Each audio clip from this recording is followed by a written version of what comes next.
আসসালামু আলাইকুম। আপনারা ভালো আছেন? আমি বকুল সরকার, সিরাজগঞ্জ কাজীপুর বাড়ি। আমি স্ট্রোকের রুগী, 3টা স্ট্রোক হয়েছিল। আমি প্যারালাইজড নিয়ে আমি D+ রাবি সেন্টারে ভর্তি হয়েছি। তখন আমি লাঠি নিয়ে আসতাম, খুব কষ্ট হতো। লাঠি নিয়ে আসতে কষ্ট হতো। যে এখানে এসে আমি প্রথম যেটা পেলাম সেটা হলো যে আমার হাতের সমস্যা ছিল, হাতের নাড়াচাড়া করতে পারিনি। 7 বছরের সমস্যা সেটা রিমান্ডটি নিডিল লড়াইয়ের মাধ্যমে 10 মিনিটের সেবা দিয়ে আমার হাতটা ভালো করছে। একদিনের সেবা দিয়ে আমার ভালো হয়েছে। অদ্যাবধি আমি আর এই সেবা নিতে হয়নি আমার হাতের জন্য। আমি 1 বছর ধরে সেবা নিচ্ছি, আমি এখন ভালো আছি। আর প্যারালাইজড, আমি লাঠি নিয়ে আসতাম, লাঠি নিয়ে আসতে তাও মনে হইতো যে আমি পড়ে যাব, এরকম একটা ভাব ছিল। কিন্তু আমি আল্লাহর রহমতে, আপনাদের দোয়ায় আমি লাঠি আর আনি না। আমি এখন নিজেই হেঁটে চলে আসি, আর আমার কোনো পড়ার ভয়ও নাই। আমি অনেকটাই সুস্থ D+ আসার পর।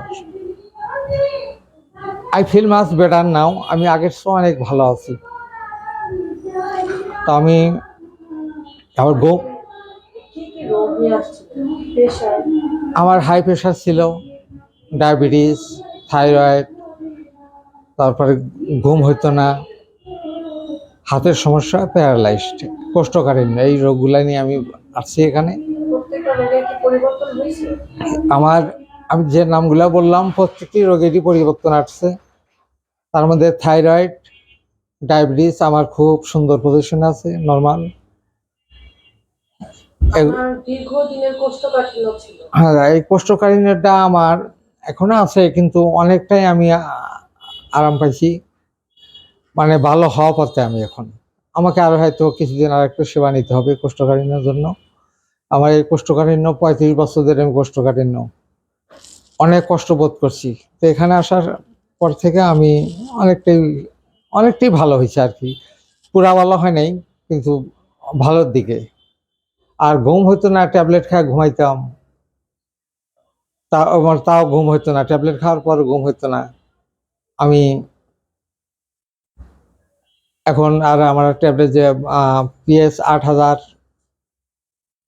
ওই বেডে আমি শুই। শোয়ার পর থেকে আমার এত সুন্দর ঘুম হয়, আর আমার ট্যাবলেট লাগে না। আর প্রস্রাবে ইনফেকশন ছিল, এরকম হলো যে প্রস্রাব আসলো, আমি ওয়াশরুমে দাঁড়িয়ে যেতে আমার প্রস্রাব হয়ে যেত, এরকম হতো।